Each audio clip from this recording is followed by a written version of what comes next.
Ladies and gentlemen, on behalf of Napa Auto Parts and the Napa Auto Car Centers nationwide, welcome to the second annual Napa 200. And now, gentlemen, start your engines.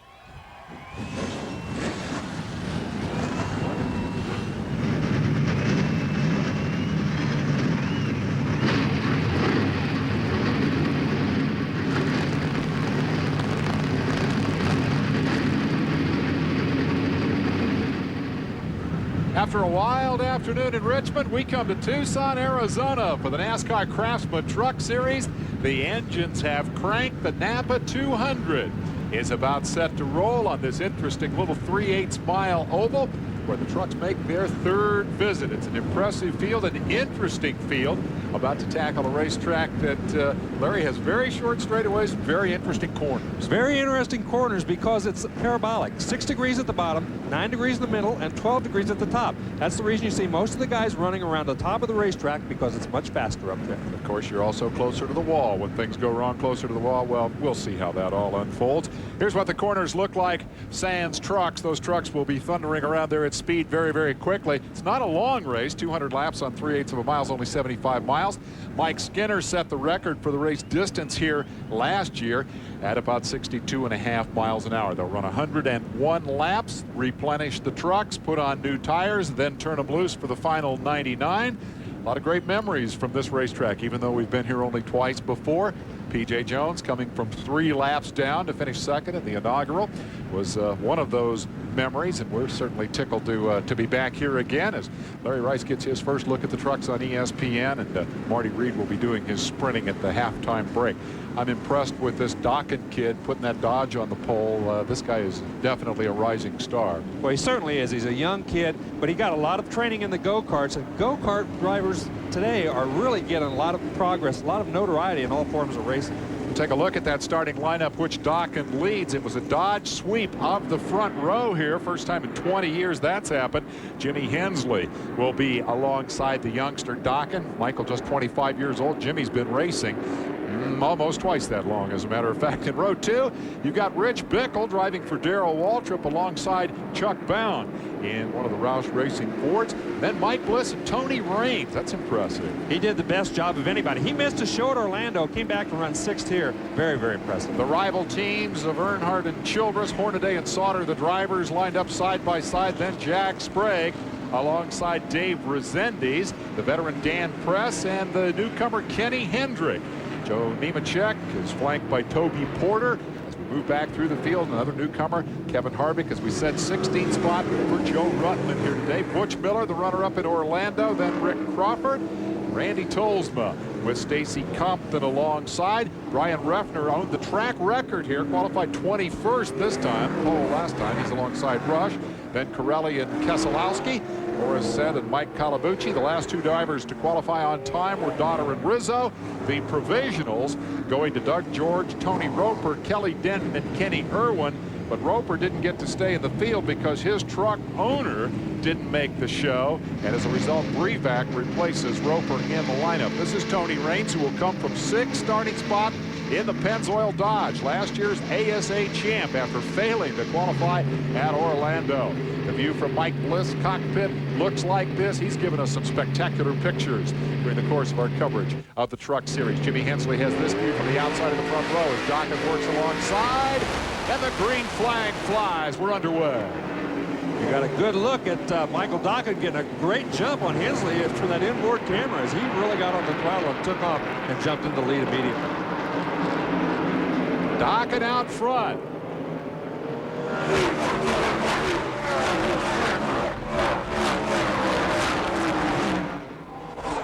Bickle took advantage of the bad start by Hensley to go to 2nd spot. Jimmy rides back in 3rd spot, then comes Bound, who has a notion down on the bottom. Yeah, Hornaday's down on the bottom as well as Sprague. Both those guys went to the bottom immediately trying to gain some spots. As we can see, Hornaday down on the inside right here. Real close coming up there off that corner.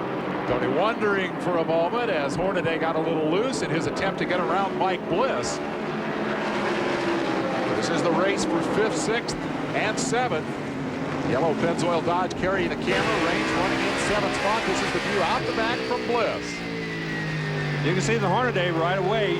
After he couldn't make the pass, he dropped right in behind him. Not one to run too long down on that lower groove. Tire management's a part of every race, and that's a part of this racetrack, is not getting too low, using up your tires, getting them too hot immediately. Leader splitting up to run 2 by 2. Dokken trying to hold off Bickle. Meanwhile, Hensley has his hands full with Bound. Yeah. Right now, Bickle seems to be just a little bit faster than Dokken. He just can't find a way and doesn't want to take a real chance. You can see him right there looking underneath, but not taking too big a chance of diving in under. Bickle got the drop on the pole sitter Refner last year, passed him on the first lap and went on to lead, what was it, 117 laps or something before surrendering the lead. This time he's trying to do something similar with Dokken, get that pass made early if he can. Yeah, you can see him coming off the corner. He tries to tuck down underneath, coming off the corner. Can't quite get enough momentum down the straightaway. When he does that, kills the momentum and has to fall back into second almost every corner.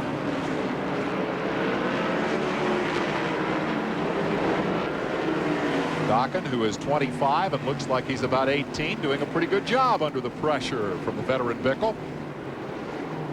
Yeah, Bickle now, he's dropped right in behind him. He's now again he looks down at the bottom, but he ran for 2 laps right in his tracks, right behind him, not trying anything, not trying to get that advantage. But you see right there, Dokken got just a little bit loose coming off the corner, and that's not a good sign this early in the race. Here is Joe Ruttman, the number 80 truck, who started in 16th spot. He's picked up a couple of positions. He's up to 14th, and he goes to work there on Rob Rizzo in the 27, and it's Kenny Hendrick in the 8th. Or yeah, you're right. It's Kenny Hendrick in the 21 car. Right. And he does pick up one spot. He's slowly but surely working his way up one truck at a time. He's not going to get over anxious. He's not going to do anything silly. He wants to get up front. He wants to be close, but he doesn't want to make any mistakes because this is a very, very tight racetrack. He's back there in a bit of a danger zone too, unlike these guys who for the moment are alone out front. And that second duo of Hensley and Bound has begun to reel in the top 2, and this will quickly become, I think, a 4-truck race for the lead. Bliss and Hornaday are right there as well. Well, it's interesting. You know, after they qualified, they were not allowed to touch these trucks. The only thing they could do was take the tape off of them and adjust the tire pressure. They weren't allowed to make any other changes at all. So the guys who guessed right with their tire pressure might be in really good shape about this point in the race. Jack Sprague punted in the final lap at Orlando, currently sitting at 11th spot. 2 positions behind him comes Ruttman. Yes. We don't want to make too much of that rivalry because we'll be accused of being media guys trying to hype up the controversy. But I'll tell you, when Ruttman called him one whack Jack yesterday, it sure got everybody's attention. Well, I think when he said that, it got everybody's attention. Everybody was roaring at the press conference. Sprague didn't like it. No, he didn't. And hey, racing, you got to give it a little, you got to take a little in racing. Unfortunately, Jack was the one that did the taking that time, and he didn't like it very much. Well, as we have heard before, what goes around comes around. Of course, this whole thing started back in New Hampshire. Let's leave that alone. Let's talk about the race that's going on here today because it's a good one. The top 4 are all hooked up in a scuffle for the lead. It's the Napa 200, and it's coming to you from Tucson. We'll be right back.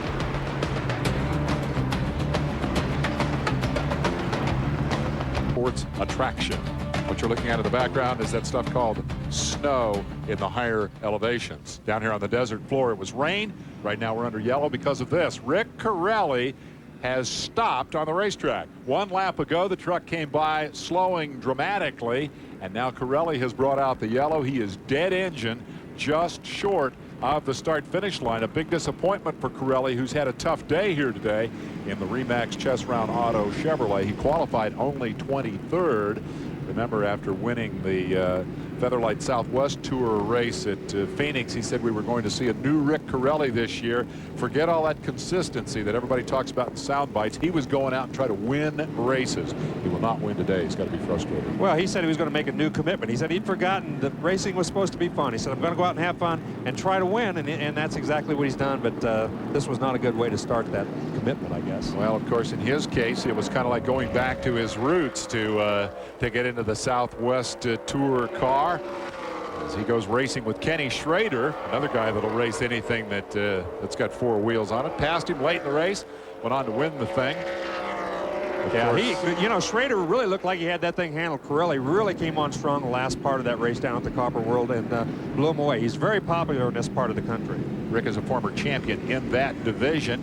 Here is the running order as of the yellow coming out. Dockett, of course, was at the head of the class, but he was getting a lot of pressure from Bickle, and they were about to catch the traffic when the yellow came out. So this will be a test of fire for the youngster to see how he can do with that veteran on his tail. Here they are. Bickle running in second spot. This is no major change from the way they aligned early, although Hensley didn't get the very good start. Further back in the field, the guys who are in danger of being lapped, and now Corelli with the problem. Roper is not in that truck, by the way. That 34, as we said, is Bob Brevac.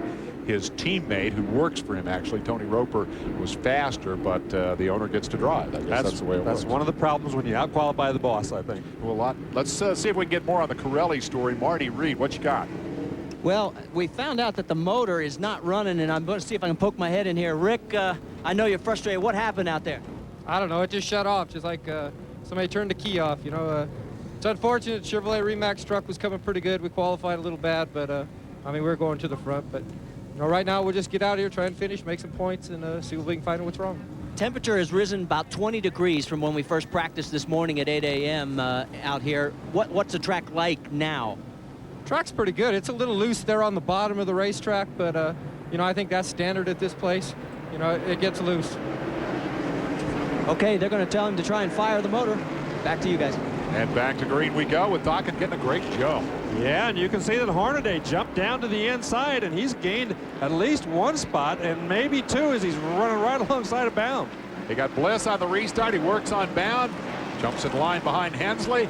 A great restart for Ron Hornaday, who had a disastrous Orlando.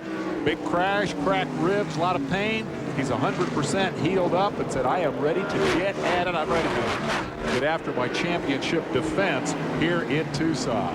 And it looks like Michael Dockett is much better at the start of the race than he is on the longer runs. We can see him slowing up just a little bit, or the other guy's getting faster. I'm not sure which. But on this restart, again, he jumps out into a 3 or 4 truck length lead, and everybody else is kind of bunched up back there in second, third, fourth, and fifth. He's had Bickle to worry about from the get-go, but Hornaday is definitely on the move now, up into 4th spot. Hornaday won the inaugural here 2 years ago. We mentioned the great performance in that race by P.J. Jones, but it was for 2nd place because Hornaday was the guy who came to this racetrack that he liked so much when he was a regular in this part of the country and went out and won the very first truck race that we covered on ESPN. That was a good one. You can see that Bliss is also doing a nice job. He's running a little bit up on Bound right now, trying to find a way to get around him. He's running in off of the corner just a little bit high. Let's ride along with him and see what he tries to do here.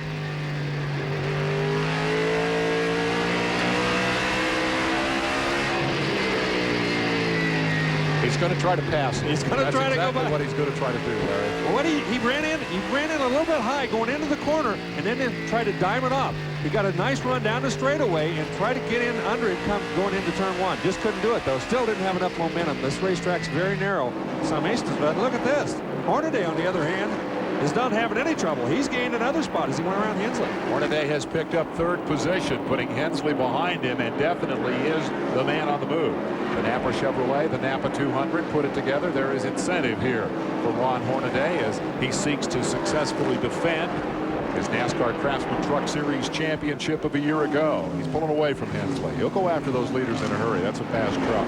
Yes, it is. And he once he catches those guys, they're coming up on some lap traffic. Once they catch that lap traffic, ooh, Corelli comes back across the racetrack right in front of our leader, trying to get back in the fray of things, and it looks like he's still having trouble. This battle continues. Bliss cannot find a way around Chuck Bound. Here's what it looks like from the outside as he rubs a little on reins in the yellow Pennzoil colors. Tony's sitting back there saying, just as soon as you guys finish crashing, I'm going to pass both of them. Well, you know, that's a chance you take. When you go down inside of somebody, you got to make sure that you can get back in line if you aren't successful, because if you don't, the whole train's going to go by you. And you can see right there the back end's wiggling a little bit, so he's not exactly set up the way he wants to be right now. First look at the black 3 today as Jay Sauter gets into the action. An 8th starting spot. The yellow will fly.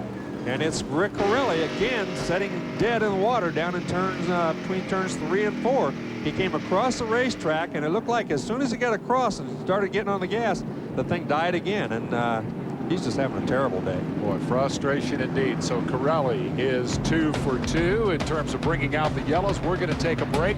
NASCAR timing and scoring presented by MCI. Take a look at how they run as we go to the commercial.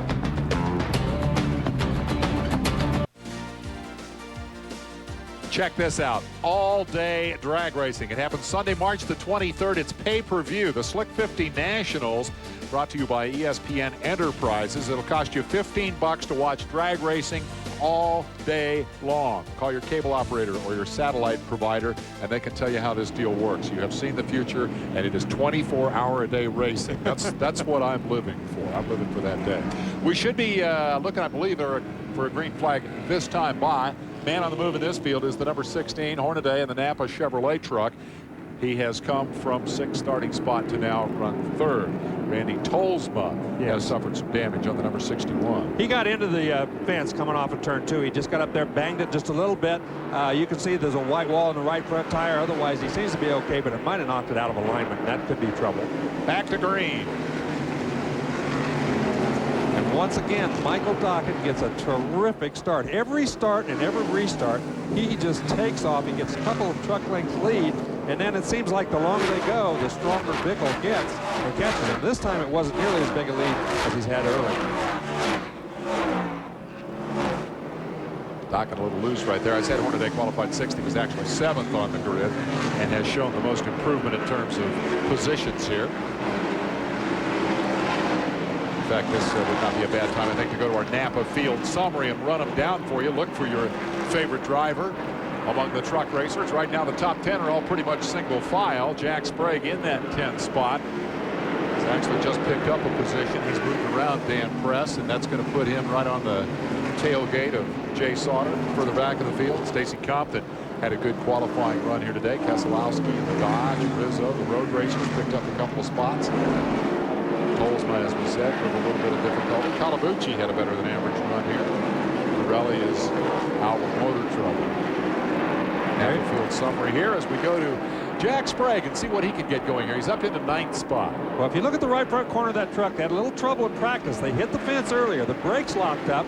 He went in the fence, hurt the right front corner. They had to go back in, realign the whole front end. But obviously they got it done very well because he's pretty quick right now on the racetrack. He did a good job in qualifying as he came back to qualify in 9th spot. So Sprague had actually backed up out of the top 10 and has now raced his way back to the point at which he began the day qualifying. But again, we re-emphasize, by the way, that is Dan Press there in the 75 with whom he is racing as Dan rounds out the top 10. I don't think we can overemphasize. Look at this. Look at this.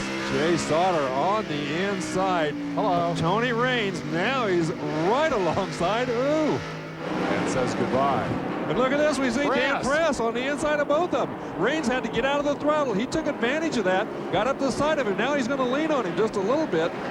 Press is an old guy. Look at him beating up on these kids. I love it. You can see right there, he had to make a little adjustment real quick with the steering wheel. He did very well in this race last year. Likes this racetrack. Dan Press, I mean, come on, he's almost as old as I am. The guy's pushing 50 years old, but he lost 30 pounds and is in the best shape of his life. He's really jacked up about the opportunity to drive that Spears number 75. This race team has a great tradition, a great heritage out west. This is the team that produced, among others, Ron Hornaday. And Press is tickled to death to get the chance to drive for him, and he's really working on Raines here. And you can see right behind that right front wheel, he's got a little mark where he's already gotten into somebody. He's even put some of those moves on there. Look at Sprague. He's going to make it 3 wide. Nope. He thinks better of it. Falls in behind him. You guys are looking for trouble. Well, very aggressive. You got to be aggressive on this racetrack. It's a very narrow, small, tight bull ring, as you said earlier. But boy, if you're not aggressive, you can't pass anybody. And look at Press now. He's going on around him. He's really on the move. Tony Raines says, I'm so much better off than I was in Orlando. I'm in the race. Maybe I ought to just sit here and settle for the moment for 8th spot. But Press, very impressive indeed, has gone around Sprague and around Raines.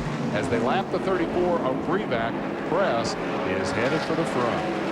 Yeah, he's up to 8th spot right now, so he's done a very nice job. Oh, we can see Sauter right up there with Bound, and he just kind of got up there and had made Bound get out of the throttles. He pulled up in front of him, and there's going to be a crash if Bound didn't give him room. He's picked up a couple of spots. Jay Sauter, the black 3, took his time getting settled in. and has now begun to go forward. Before all of that action started, I was about to allude to the fact that this tight, well, Press isn't going to let me make this point because he's going to blow off bound now. Never mind. We'll make that point later. This is Press. When you can pass 4 trucks as quickly as he's passed these 4 and trucks of the quality of those 4, you know that 75 is pretty good. Yeah, Stan Press has that thing set up very well. He's very quick on the racetrack right now. Bound, on the other hand, seems to be having all sorts of problems as he's moved back several positions here in the last several laps. And I'm sure he's going to be looking forward to this halfway break to make some changes to his truck. 7th, 8th, 9th, and 10th, the focus of the attention, and it's good. Tony Raines right now working on Bound. And there's Butch Miller in the 20, going on that low road way at the bottom of the racetrack. This time he moves up about halfway. Nope, he's going to go clear to the bottom again, trying to get around. Shades in 1995. That's exactly what he did out here that year. I'm going to tell you something. If you can make that groove work, you're going to gain a lot of spots. It's a very difficult thing to do. But boy, when you got the truck set up to do it, if you're fast enough, you can gain a lot of positions because nobody else wants to be down there. You got the whole racetrack to yourself. That's Rick Crawford in the 14 that he just went smoking by. Up front with the leaders, this is a familiar picture. It's been Dokken in the Dodge, number 18 from the get-go, pursued by the 17 of Bickle, and they've been this close for most of the afternoon. Bickle has a notion. Meanwhile, Sauter works by Bliss. We'll take a break and be right back.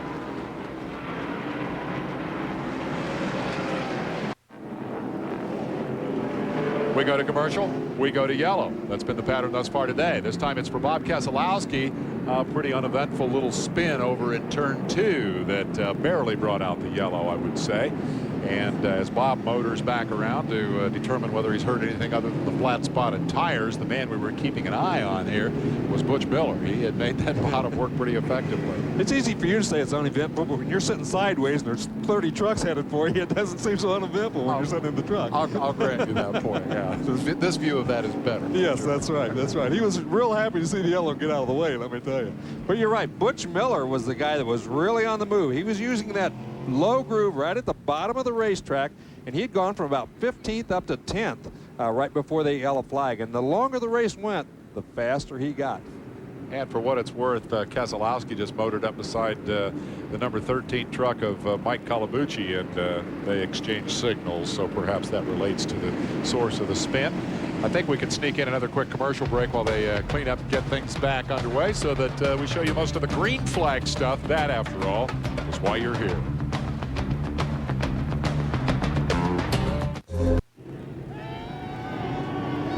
A lot of good-looking race fans here in the Tucson area as they turn out for the Napa 200. Here's how they look from 1,000 feet overhead.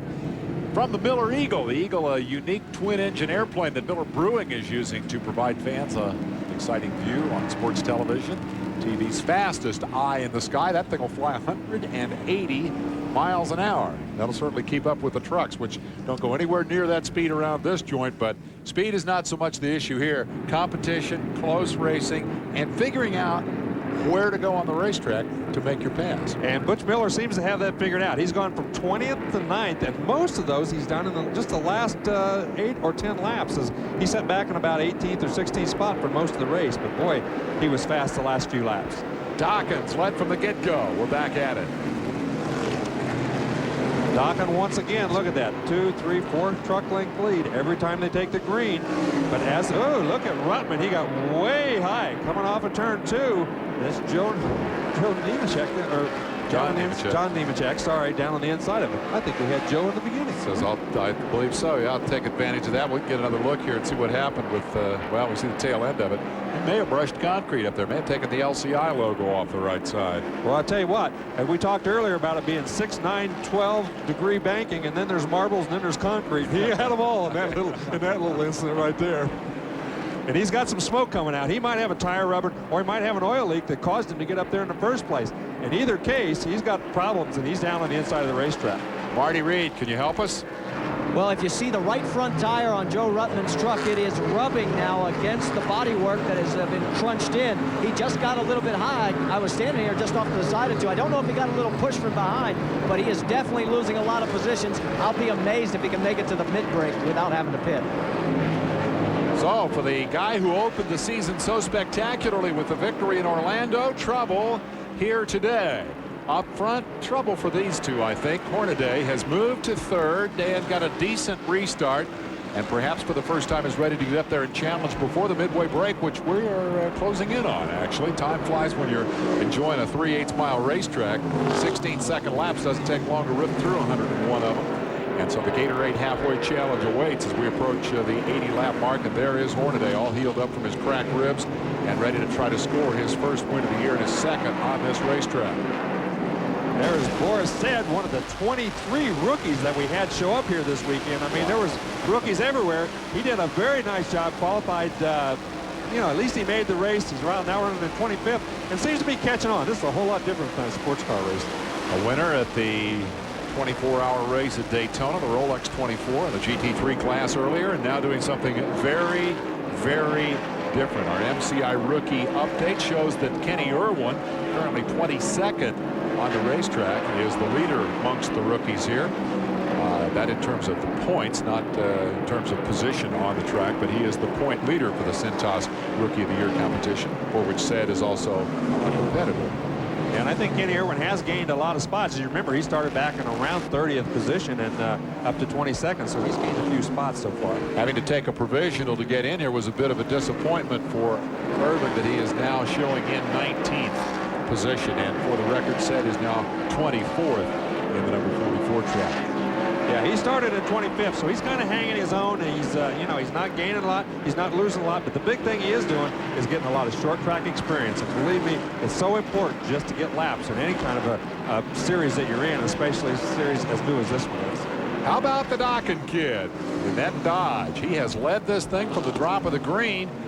And Bickle, who led the entire first half last year, has not been able to do a thing with him. Well, I think what's happened is Bickle, as the race has gone on and on and on, his truck has started working a little bit worse.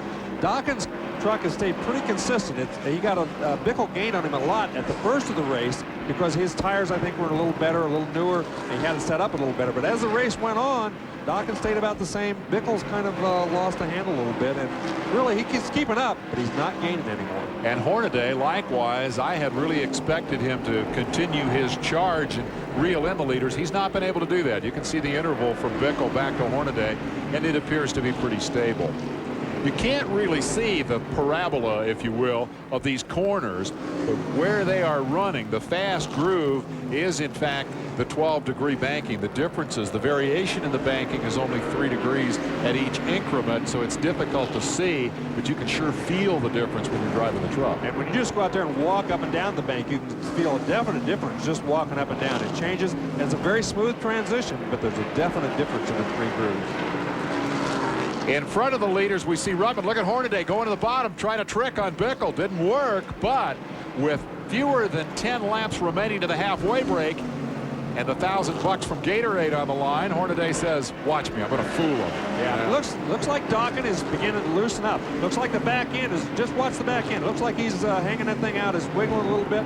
And so both of these guys are going to give him a run, try to be leading at that halfway mark. Butch Miller, set up to run on the bottom, has made an impressive advance. Hornaday, taking a truck that's not set up specifically for that, is doing a pretty good job of it here. He's going to make it 3 wide. He's alongside Bickle and wanting the leader, and that's Rutman in front of him. The Orlando winner trying desperately to keep from getting lapped. This is good. Well, Rutman just wants to stay on the lead lap, and he's moved back up in the groove, and it looks like he might have worn off everything that was in the way of that fender, because it doesn't seem to be smoking right now. Look at Hornaday. He's on the inside. Now then he's upside duck, and he's past Bickle, coming off the corner. He's making it work down there. We got one on the wall. That's Press. Dan Press has hit the wall, but not yet a yellow, and that means that Hornaday will complete the pass, and now the yellow has come out. Hornaday completed the pass before the yellow flew. Remember, while Winston Cup cars race back to the yellow, the trucks do not. The yellow flew with Hornaday in the lead. They will revert to the end of the previous lap. I think the leader is going to be Hornaday, but we're going to wait till they confirm that.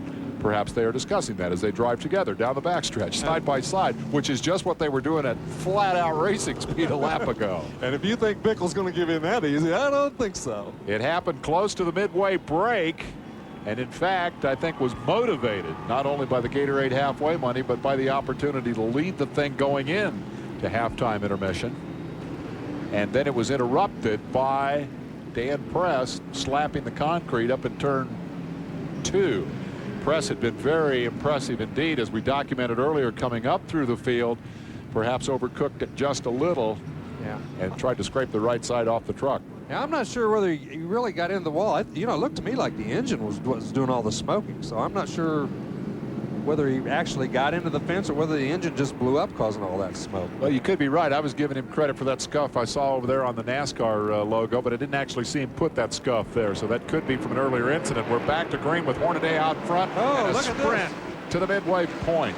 Keselowski was on the inside. He didn't think the green was going to come out. There was a big jam up behind him, but the leaders on the outside took off, and Hornaday got a great start. It's tough to out-jump Hornaday on restarts. He's good at that stuff. We haven't talked a lot about Sauter, but he's up to fourth as they come to the midway break. And he's made an impressive run to get there. In fact, he's challenging Dokken a little bit here just to keep him honest as they come to halfway. Yeah, he's going to try to get into that third spot as they come around. No, he won't make it. Just short. Halfway flag flies. Wow. A lot of action in that first half with Hornaday providing most of the fireworks right at the end. Went down on the Butch Miller lane and rode it all the way to the lead. We'll take a break. We'll put Marty Reed to work figuring out what they're changing on those trucks.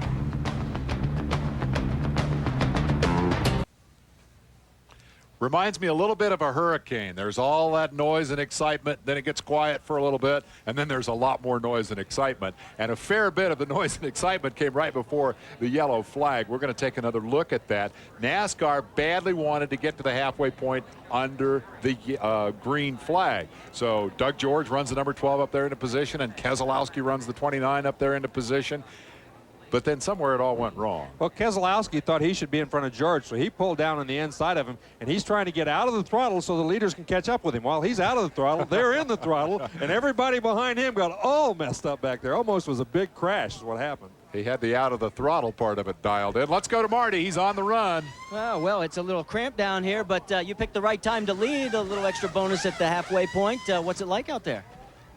Well, I don't know. I mean, this Napa Chevrolet brake parts truck is running great, but I don't know. We knew we had a pretty good truck. It was a little tight that first half, so I just rode along, and I seen I caught him, so I said, I'll go to the bottom, see how this thing works. You and Butch Miller were the only two that could run the bottom. Well, that's Butch taught me, I guess. I don't know. No, it's a pretty good truck. We just want to save the tires. That's what we did. Pick them off one at a time. We got to see what, we got to play it back. We might drop back a little bit because we're changing a little air pressure, but we'll see. All right, we're going to head for Rich Bickle, and actually we're going to stop off at Jay Sauter first. Come on with me, Brad. And the guys over here in the number 3 are their party. Put the net back up, and they're making final talk. And let me see if I can squeeze in here real quick, guys. Jay, nice move coming up at the second half there. What was the difference for you? Did the track come to you, or did you find something? Well, I think the track kind of came to me, but you know, these GM Goodwrench guys are pretty smart. They told me to take it easy on the tires and wait for the second half, and that's what we're going to do. Okay, guys, take it back up top because it's a little bit of a stretch down to Rich Bickle. I'll be right there. I'm glad we got a look at that good-looking kid's face. New face in the black 3 this year, Jay Sauter. The question has been, how are you going to fill those big shoes of Mike Skinner? And he dodges that one artfully. He says, I'm just working on creating my own pair of shoes that somebody else can fill further down the road. Here's what the place looks like from high overhead. Here is your running order at halfway. Hornaday comes up and blitzes by Bickle and Dokken. After Dokken led most of the first half of the race, Sauter, as we said, has come from 8th to 4th. Hensley went backward from the front row. And here are the rest of the guys who have been struggling with this tricky little racetrack. Behind you see what was rain here at the track, but snow up on the mountains. And now Marty is down with Bickle. Yes, guys making final adjustments on tire pressures. Rich, you and Dokken had a good run at each other there, and then all of a sudden Hornaday comes in at the end. Yeah, unfortunately, yellow flags kind of hurt us there, and you know, I kept getting looser and looser as we went, but I was tight there after each yellow, and that's all right. We're gonna make some adjustments here and go back and get them, you know, get this diehard Chevrolet a victory here today.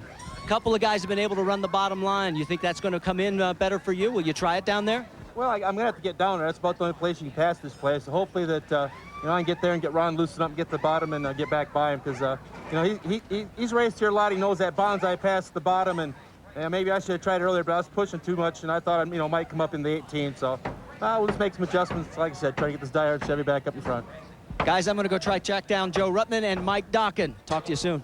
Well, Hornaday said he might drop back a little bit, so I'm sure he'll make it easy for Bickle to get back into the lead. I believe that, sure. We're going to take a break and come back with more. We're at Tucson Raceway Park. It's the Napa 200.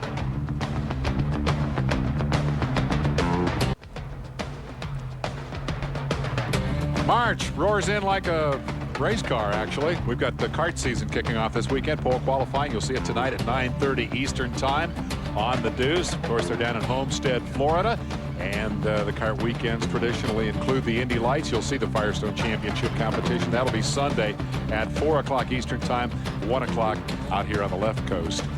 Hope you'll tune in for all of that open wheel action. Let's get back to Marty. The trucks are coming out. Marty, you catch somebody before he left there? Yeah, unfortunately, Joe Rutman wants to be out there, but he is not. There is a lot of work going on this front end. What happened, Joe? First on the crash and now on the damage.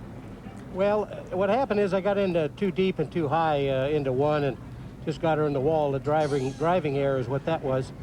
And then as we didn't have any brakes, and it must have knocked the caliper off in the rotor, and I'm sure it bent the upper and lower control arm on the right-hand side. So we're just going to try to fix her if we can. So you're going for points from this point on? Oh yeah, it's knocked us out of being competitive. You know, I'm just you can't run with no brakes, so we got to get that fixed up. So the driver's going to have to think more next time. Hey guys, I hate to say this, but Michael Dokken escaped me. If he's going to talk to us, it's going to have to be in victory lane. The crew chief for Joe Rutman, who will, I'm sure, share his sentiment about driver error there, is Randy Goss, the former national dirt track motorcycle racing championship. Here's your Dodge race recap. The leader is Hornaday, who led a grand total of 4 laps right at the end. There were 2 lead changes during the course of the first half. 4 cautions for 17 laps. They broke the old record for cautions in the season opener at Orlando, but for Tucson standards, this has been a relatively clean and fast race here. The truck's moving back around to the front straightaway to regroup and reorganize, and we're still waiting for Hornaday. We'll take a commercial break and come back for the restart.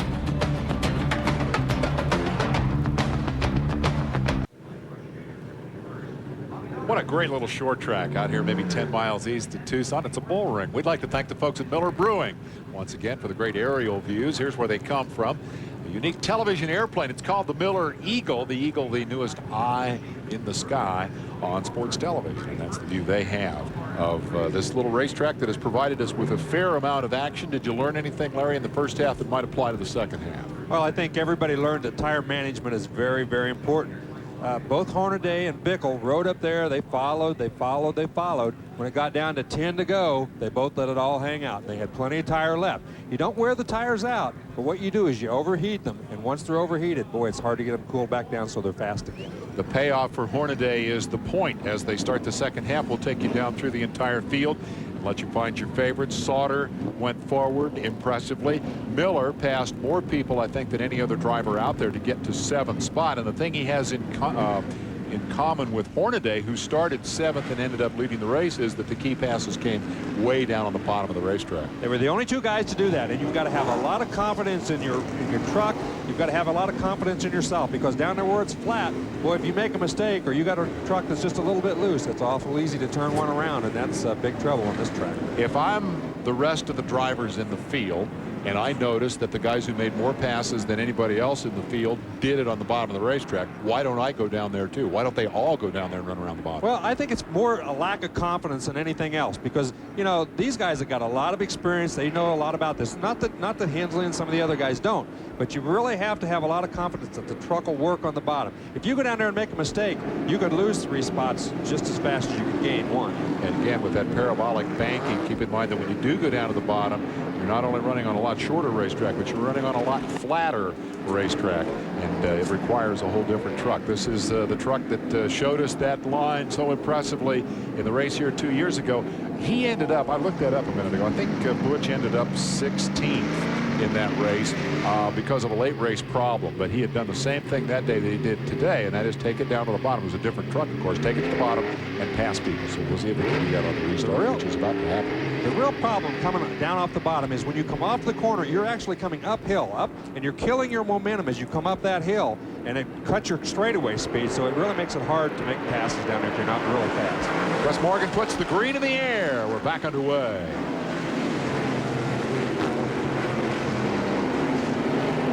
Keselowski trying to wedge himself in front of the fellow Dodge driver Dokken and impede the progress of the pole sitter a little bit here. Battle for the lead.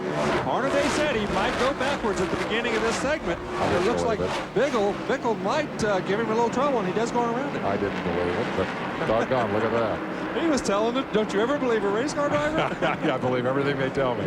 Well, I'll tell you what, that's impressive. I mean, Bickle passed him. Now he's just driving away from him. Yeah, once he got in the lead, he pulled out into a 6th or 7th truck plate lead. And look at this. Now that Keselowski, who's down a lap, he's going around Hornaday. He's trying to outlap himself. That truck's not working very well. Boy, I'll tell you what, this, you know, Hornaday, I don't know whether he really wanted, he said he wasn't going to go fast, but I'm not sure he wanted to go this much slower, really. Well, Dokken is looking at his tailgate thinking, gee, maybe I ought to try to get back up there in front. Keselowski got real good during the break there. He is a lap down in the 29 truck after the spin late in the first half, but he's as fast as the leader right at the moment anyway. Dokken has got a notion. He wants to get around Hornaday. Look to the inside off 2.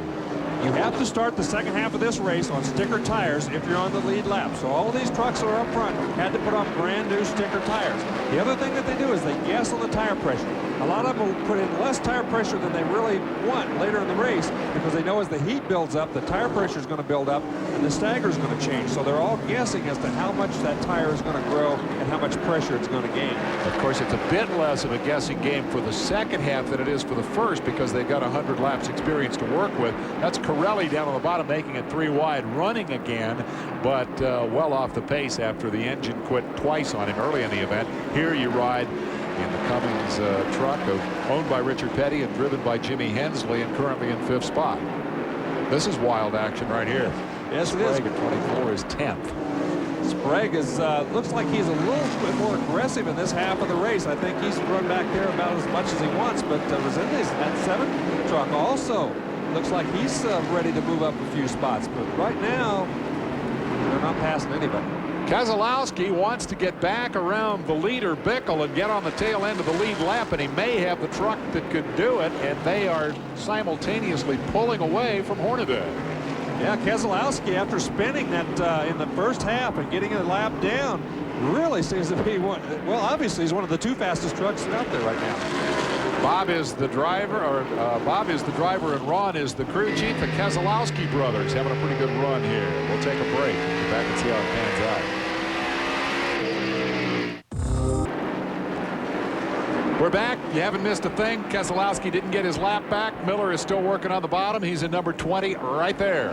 Well, I tell you what, he's been running that bottom groove for the last 5 or 6 laps, and he gets in, he gets right down to the bottom, much shorter, but as he comes off of the corner, he just can't quite squeeze up into the top groove, and it really is hard on your tires.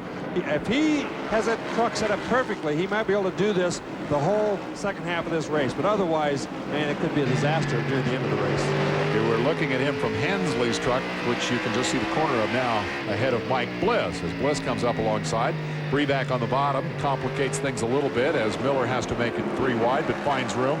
He's kind of been running in that gap between the 43 and the 2 for the last 10 laps. He can't go forward, but they're not able to advance on him either. So it's kind of status quo for the moment for Butch Miller. Well, and he's had a chance to move up. He's had a chance to move up and take that high groove as Bliss is a truck length back, but he doesn't want to. He likes the bottom. He seems to think he's going to gain some spots down there, so he just keeps running it lap after lap. We got a glimpse of Sauter there in the black 3. He made a run at Dokken during the commercial, couldn't get the pass pulled off. And Hornaday, I was beginning to wonder if perhaps Hornaday was holding this 4th, 5th, 6th, 7th, 8th, and 9th place train up, but the answer to the question is no, because Hornaday has pulled out now to about a 3 or 4 length lead on Dokken in 3rd spot. He just went flashing by the speedy cam there, and he has a notion to go try to run down Bickle. Yeah, you can see right. Butch Miller, though, very persistent on that bottom, and he's just running about the same speed. He gains a little bit through the middle of the corner. Coming up, he kind of keeps even with them, and then you can see going down the straightaway, going in is where everybody gains on him. He's got to get out of the throttle so much quicker to head for that bottom and not get real loose that they gain a lot on him getting into the corner. Having found that line, or perhaps refound that line that we saw here 2 years ago in the first half of the race, would there be adjustments that they could make in the truck to improve its performance down there? but simultaneously then do they commit him to running the bottom? Well, you can do that. You can tighten the truck up so much that you have to run the bottom. It might be that if he runs the top now, he pushes so bad that he's slower on the top of the racetrack, because I think it takes a tighter truck to run down there where it's flatter than it does to run up on the top of the racetrack. There you see Sauter again with a notion to try to get around Dockin, but he hasn't been able to pull that off as yet.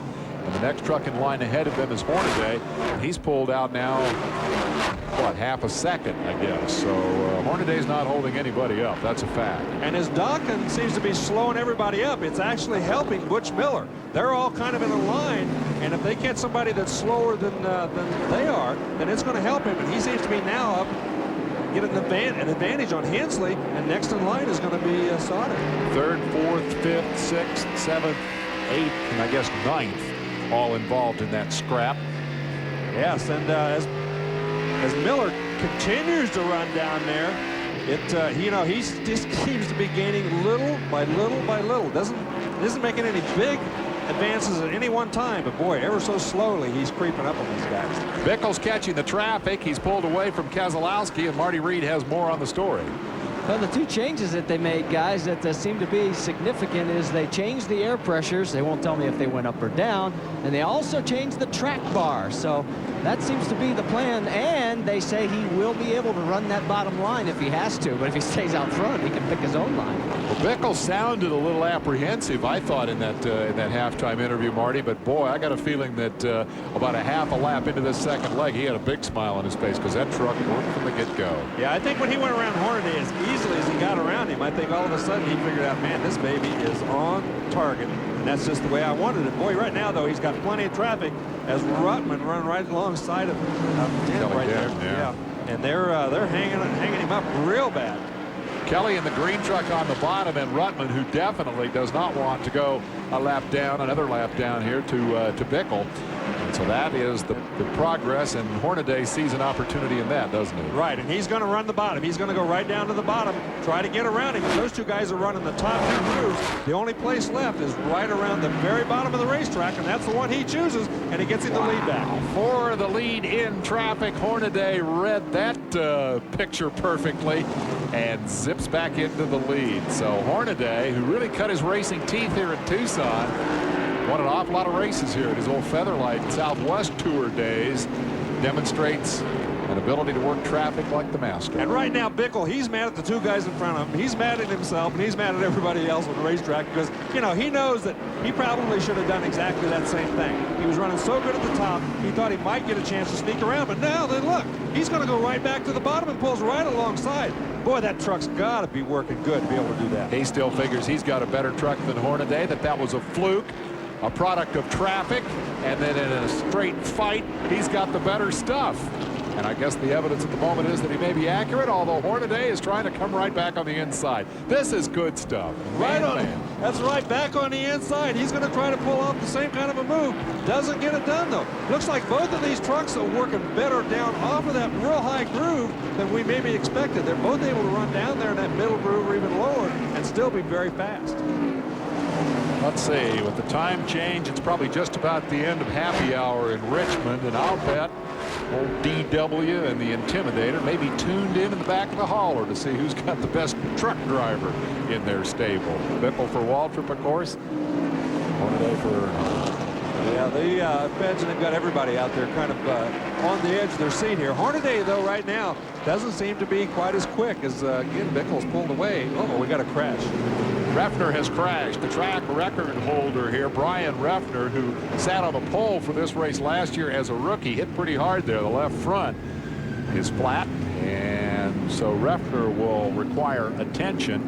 And that will put us under, I believe, the 5th caution of the day, and it comes with Bickle in the lead, and at a moment when Hornaday had shown us some pretty good stuff in traffic, but that had then backed up and surrendered the lead. Here's the tail end of the whack that the youngster, the former ASA champion, took up in turn 2. Yeah, he got into the fence going into turn 1 and followed the racetrack or the wall all the way around the racetrack, and it looked like he must have had some contact from something else other than the wall, because the left front has some damage to it too. So we will take a commercial break for the yellow while they get number 66 out of the way and be back with more from Tucson Raceway Park. Stay with us.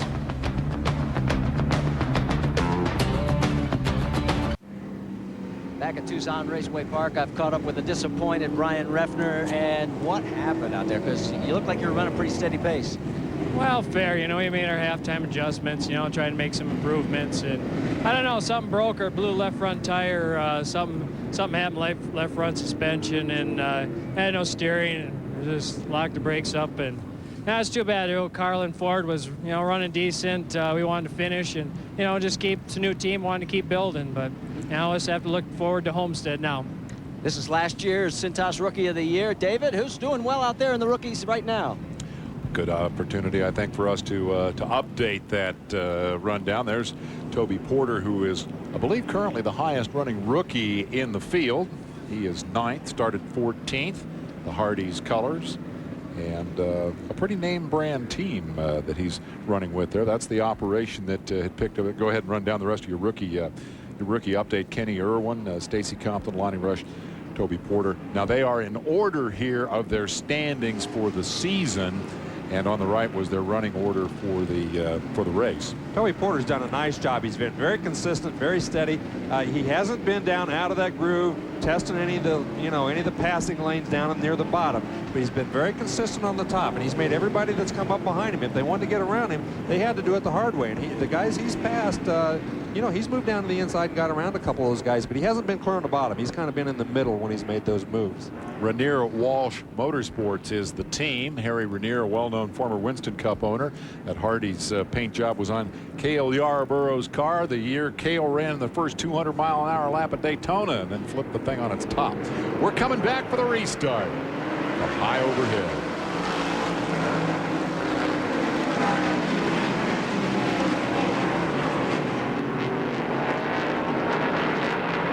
You can see how short those straightaways are as Bickle pulls Hornaday down the front. Ooh, and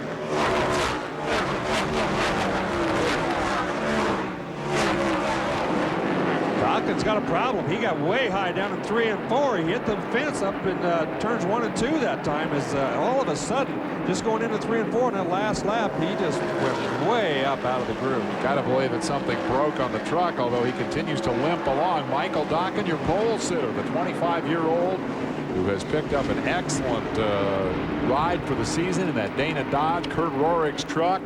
Great qualifying effort, solid run for most of the day. Now trouble. Boy, that was a tough break for him because he went from running in the front clear to dead last on just one lap. Tough break for him. He didn't actually hit anything up there in 3 and 4, I don't think. It just took off on him, and then he hit down in 1 and 2. I think what happened was he got up in the marbles. He was so far out of the groove, and the whole train was going by him. So when he got down into 1 and 2, he couldn't get back down into that groove, and he was still on the marbles. When he hit it the second time, he didn't miss the wall, and so he just finally had to fall into the tail end of the field. And he doesn't seem to be running too much slower right now, but he's got a long way to catch up. As Bickle continues to lead Hornaday, let's go to Marty Reed. Guys, you mentioned Michael Dokken, and we talked to the Goodyear tire guys right before the race, and they said if you get out of the groove and you pick up some of the residue marbles on your tires and you don't get them off, you're not going to have any traction at the next corner. That may be what happened to Michael Dokken. No doubt that he was out of the groove. He was way out of the groove up there in 3 and 4 where that incident began. Hornaday is back experimenting with the bottom, trying to figure out a way to back around Bickle. He surprised him with that move late in the first half. It now comes as no surprise. It's also not working really well. Yeah, and I'm a little bit surprised that he's going to it this early in the race. You know, I figured he might wait until 10 laps to go or so like he did last time to move down there and use that because, you know, if it doesn't work, then he's played his trump card way too early. This is Raines in 12th spot. And as he chases the 14 of Rick Crawford, you get a nice view out the front of the Pennzoil Dodge. Doug George in the 12 truck down on the inside. He's a lap down or so, and they're both trying to get around him. Bound, and then Kenny Irwin back there. Both of those guys, Bound going backwards and Kenny Irwin going forward. Yeah, Irwin didn't qualify a lick here. Had to take a provisional to get into the field. Raines in the yellow truck, on the other hand, qualified 6th after failing to make the show in Orlando. So that's a dramatic improvement. He's the teammate to Dokken. And they reorganized that team substantially after Orlando, and obviously have made a lot of improvement. Yeah, and he's done a nice job here today too. He's, you know, he hasn't gone forward, but he's kept his nose clean. He's run a good, steady race, and you know, experience is, you know, it just means everything, especially with a new team and everything like these. You don't get to be the ASA champion unless you can drive a race car, or in this case, a race truck. And he's a good kid. When you talk to him, he's very serious, very focused, knew that they were in trouble in Orlando, didn't do anything silly, tried his best to make the show, but knew he didn't stand much of a chance. Here, he's doing a great job. That's Bound down trying the bottom now. He qualified up front, but has not been all that spectacular since, as he's drifted back to 13th spot. He's going to try and see if he's got a truck that's tight enough to run the bottom, see if he can move up on somebody. But as you can see, he fell back 3 or 4 truck lengths, and as a result, moved back to the top of the racetrack. The 99 is the Roush Racing entry. Bound qualified at 4th here today. Currently runs 13th. Resendez in a 7 car being challenged by Crawford on the bottom of the racetrack, and he seems to be doing a little bit of damage right now as he's working down there in the middle of the racetrack, not clear on the bottom, but kind of in that middle groove. He's managed to get himself back into the top 10. Resendez currently running 10th, all white paint. You know what that means? Find a sponsor. Yeah, and you know, it's pretty amazing a driver of his caliber doesn't have a major sponsor in a series such as this, because he's always been a very good runner in everything he's ever run in. And I'm real surprised he hasn't come up with something. He won 3 races last year, and I would share that surprise. Of course, his teammate Tammy Jo Kirk failed to make the show here today after qualifying very impressively at Orlando. She, the first woman ever to race the trucks. That's Mike Bliss. Up close. We'll take a break. We're back with more.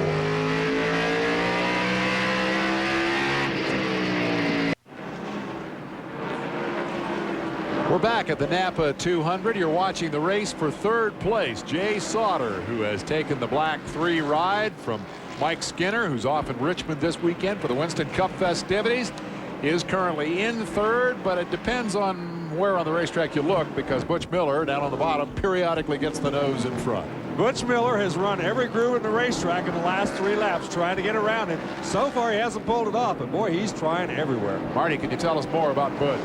Well, one of the things, Butch is making history today. He's the first driver in the series to drive all 3 makes, Dodge, Ford, now Chevrolet. Walker Evans Racing has just signed a big contract with Chevrolet. He'll be running Chevys here in the NASCAR Craftsman Truck Series, but also in the Soda Off-Road Series as well. So, Butch, we were kidding him before the race. He got a big grin when I told him, I said, what are you coming out with next week, an International Harvester? Wow, yeah, a good joke, and it came in the middle of a great move through traffic as Bickle, I don't know if he saw Hornaday coming or not, but he definitely saw the opening through which he squeezed, and when he squeezed, it prevented Hornaday from doing to him what he did in the first leg. Hornaday got the drop on him in traffic. That time, it didn't happen. Well, that's exactly why he made that little bit of a risky move. He had to go between those guys, because if he didn't, he knew that Hornaday would try something like that. And now then they're coming up on some more traffic. There's a lot of traffic in front of him, a lot of guys running 2x2, so he's going to have to use all of his trick bag to keep Hornaday behind him going through all these guys. A pretty good fight coming into the traffic here. Bickle's best finish is 2nd here a year ago. He can improve that by 1. And the guy in 2nd place always has the advantage going into this kind of a situation, because he can go wherever the leader doesn't go. He's got nothing to lose by going high if the leader goes low. And the leader, on the other hand, he's got to make exactly the right decision or he's going to lose. Hornaday's looking. He's hoping the bottom will pay off for him. But they managed to work through that traffic with no loss for Bickle. I think as long as Bickle catches them one at a time, he's going to be okay. When he catches them in packs, that's where Hornaday is going to have his real advantage, and he's going to have a chance to get around. Ooh, Bickle got a little bit loose that time coming off of 2. Tolsma is the next guy in line. The 61 truck making his first start in the Truck Series. Failed to qualify at Orlando. Bickle's alongside him, and Hornaday slipped a little going into 1. Is not in position to take advantage right at this instant. Now, Bickle actually looks like he's getting through these guys when they catch him one at a time a little bit better than Hornaday is. So, you know, it's to his advantage when they catch him one at a time. But now then they're catching Hendrick and Boris said, and they're side by side, and that could be more trouble. There's 3 grooves, though, instead of just 2, and he's going to have to choose the one they're not in. This will be the look out the back of Boris Said's truck as Bickle tucks in behind him. Hornaday did not clear the 21 of Kenny Hendrick. Now he goes down to the middle groove, and he does get around it. So he's in a position now, and you can see that Boris said now he's coming up on John Nemechek. So this could be another instance where Hornaday might have an advantage. All right, let's see what Bickle's going to do. He's going to go to the bottom and leave Hornaday up top. You know, and if they squeeze him down there enough, it might give Hornaday enough room on the outside. He's sure going to try it up there. Nope. And Bickle finally gets alongside of Nemechek, but he didn't get that pass completed. Hornaday will try to push Nemechek back around. Looks like Bickle's going to escape that cluster of traffic without harm. Yeah, you know, Bickle did a nice job. He chose the right spot every time, and he really got Hornaday caught in a box that time as he couldn't get around anybody, and he actually lost a couple of car lengths. Can you make any judgment about whose truck's working better between those two? We've seen Bickle have to go down and use the bottom in traffic. Hornaday has used the bottom seemingly by choice off and on all afternoon. Who's got the best truck? Is it always the guy in front? Well, I think in this case it is. You know, as we take a look back here, look at this Butch Miller, and all of a sudden Mike Bliss is starting to make a little noise. Butch Miller ran the bottom of the racetrack. He might have used those tires up. Mike Bliss has moved up a couple of spots, and now then he's challenging for 4th spot. Butch Miller is definitely not as quick as he was even 10 laps ago, because 10 laps ago he was racing with Sauter for 3rd. Now this is the battle for 4th, but it's a straightaway behind Sauter. So he is definitely, well, half a straightaway, I exaggerated, but it's a pretty good race. Yes, it is a good race. As you can see, Bliss, when he has to move down to the bottom in that middle sort of groove, he's not nearly as fast. He's caught him, but now then he's just kind of running side by side. He doesn't want to do that very long, because when you run down there, you just heat the tires up so much that you do the same thing that happened to Butch Miller. Sometimes you go backwards. Race for 4th and 5th, and it's a good one between the Ford and the Chevrolet. And it's a good thing it's a good one, because up front things have calmed down significantly. Bickle, for the moment, with a truck length advantage. But look at Butch Miller. He goes right back down to the bottom again, and every time he goes down there, seems like he picks up speed. He was running in that top groove, nice and comfortable, but boy, he gets back down to the bottom and seems like he can run at least as fast as Mike Bliss is right now. Next time, Ed, next time. That's Barry Dodson. Keep him clear on Butch, Ed. We're looking good. And he's coaching Bliss. I tell you what, there's so much to this racing anymore. It's not like it used to be. Those guys on the sidelines, they are coaches. They are telling you what to do. They are telling you where you're at on the racetrack. And I know more than once a driver has told me that, boy, it's so important for those guys to keep you informed and tell you, you know, and keep your attitude right as well. Look at this with 10 to go. Hornaday again opens the tap and manages to get by Bickle. He used the lapped truck once again to great advantage, and as a matter of fact made it pay off. Lonnie Rush was in the way. Bickle couldn't go anywhere, and Hornaday pulled it off. Man, oh man, he sure did. He made that thing pay off exactly the way he wanted to. Now Bickle has got a tough job in front of him, because Hornaday is not that much. I mean, Hornaday's been just a tad slower the whole race, but not that much. But right now, he's pulling away from Bickle. Well, I tell you, Hornaday said he might drop back, not show us the good stuff till the end. He's about to lap Ruttman. That's somewhat symbolic. The reigning series champion working against the opening race winner, Bickle, now getting desperate. He's running out of laps. And both those guys running down near the bottom of the racetrack. Looks like Hornaday says, you want to run the bottom? I'm going to run the bottom. I'm going to stay in front of you.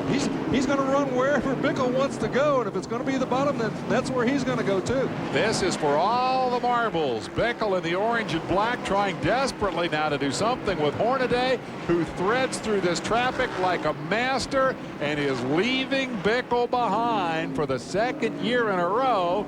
Bickle dominates in laps led, but apparently is going to come up a little short.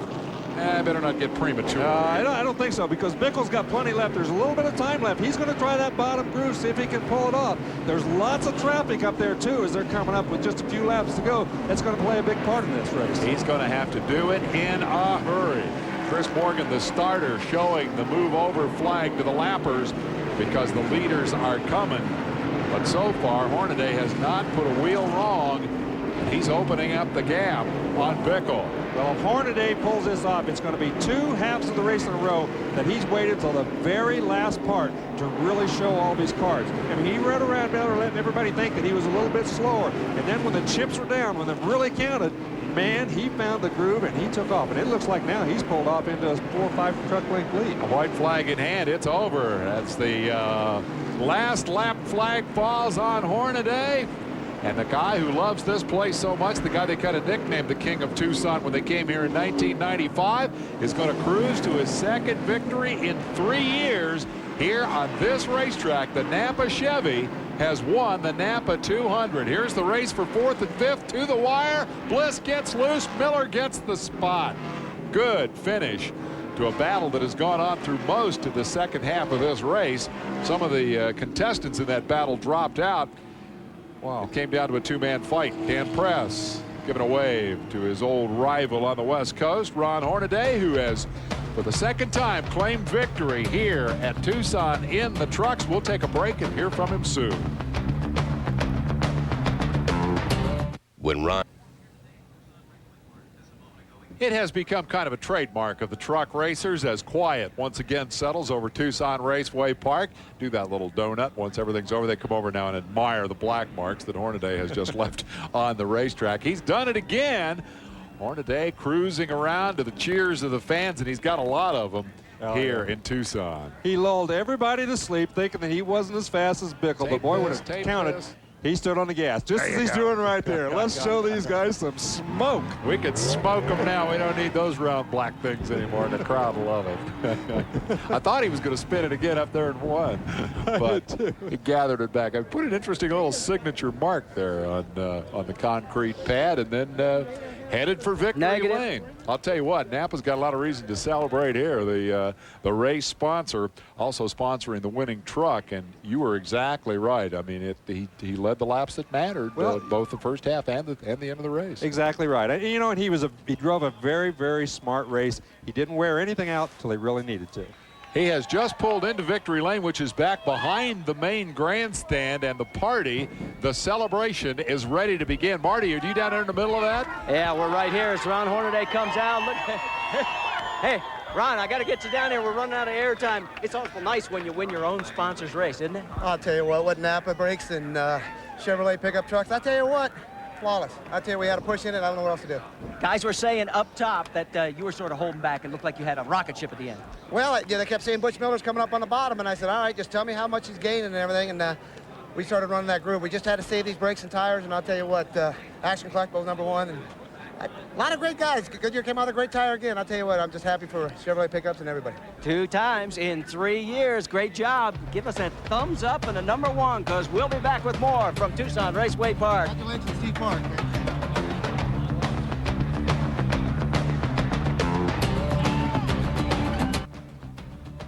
As the fans file out of Tucson Raceway Park, we're down here in Victory Lane where the celebration continues with Ron Hornaday, and I've caught up with second place Rich Bickle. And this has happened to you before here. You've led a lot of laps, and all of a sudden somebody rockets by you. Well, last year lap traffic cost me the race. I can't say that today. You know, the crew made the right change at the halfway point. I told them, no, we made the right change. We should let the air pressure down the tires, and it's my fault. I mean, I had the best truck here by far, but after about 60, 70 laps, things started getting greased up. I should let the air out of the tires.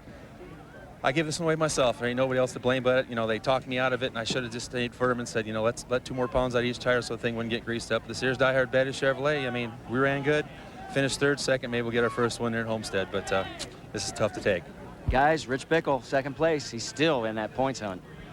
I'll tell you what, there's a guy who stepped up and took the blame right there. Bickle 2nd again. Sauter 3rd, steady as he moved toward the front. Miller, impressive on the bottom, gets 4th. Bliss 5th. And how about Rizzo? Came from deep in the field to finish 6th. And that boy is both basically a road racer. That was a good run. That's right. He started 28th, and he came back. He did a terrific job, and he did it so inconspicuously we couldn't have missed the whole thing. Well, I think a lot of that came late because he was outside the top 10 with about 20 to go.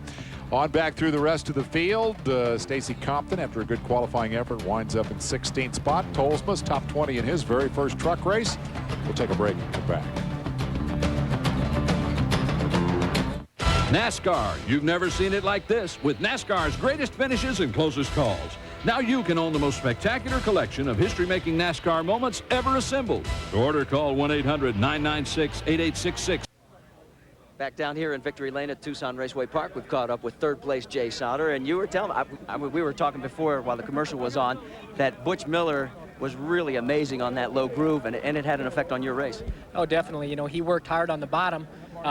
The bad part was he used up his tires trying to get by me, but I used up my tires trying to keep him down there. And so I was just glad to see him and Bliss working side by side at the end. That gave us the edge in third. Are you comfortable? Are you happy with the improvement that you're making now with the team? Absolutely. You know, we got to go one race at a time. You know, these guys on this GM Goodwrench team, they're smart, they're tough, they got a lot of experience behind them, and we're just going to keep plugging away each week, and we'll get that first win here shortly. As far as looking down the road, what do you see? What little element is missing? Well, maybe a little driver input. You know, we needed to make a little better adjustment at the half, and we didn't quite get it. We'll just take better notes, and we'll do a little more testing, and we'll be better for Homestead. All right, well, we'll see you there. And we'll be back with one more bit of information from Tucson Raceway Park before we close out here. Stay with us.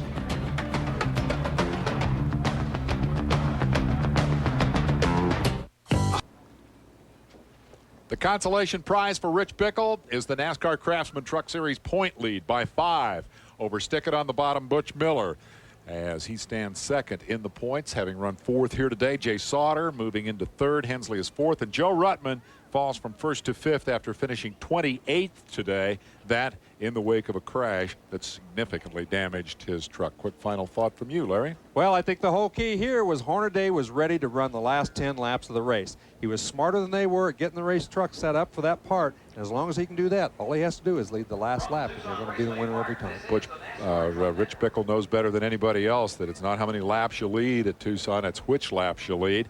Up next, more racing. I mean, we have racing on this network, and then we have more racing, and then we have yet more racing. NASCAR Winston Cup Happy Hour from Richmond is coming up next, and I know you're going to stay tuned for that. I'm going to get on a red eye and fly back there to do NASCAR Today tomorrow. Here's the kind of driving that makes you the series champion and the race winner. We tip our hat to Ron Hornaday for his 11th career victory, 7th on the short track after starting 7th today. He ends up at the top of the world. This has been a presentation of ESPN, the worldwide leader in sports. For Marty Reed and Larry Rice, I'm Dave Despain. See you tomorrow from Richmond.